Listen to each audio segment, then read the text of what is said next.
मानहियो जान से छोड़बो नहीं आसान से मरलो पछीन के ले अइबो भगवान से।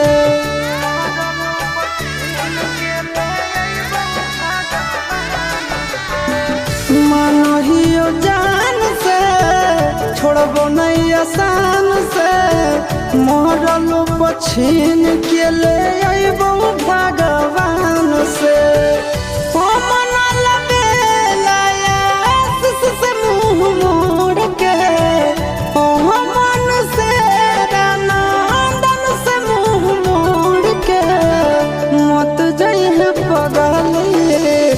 पगला के छोड़ के मत जाइए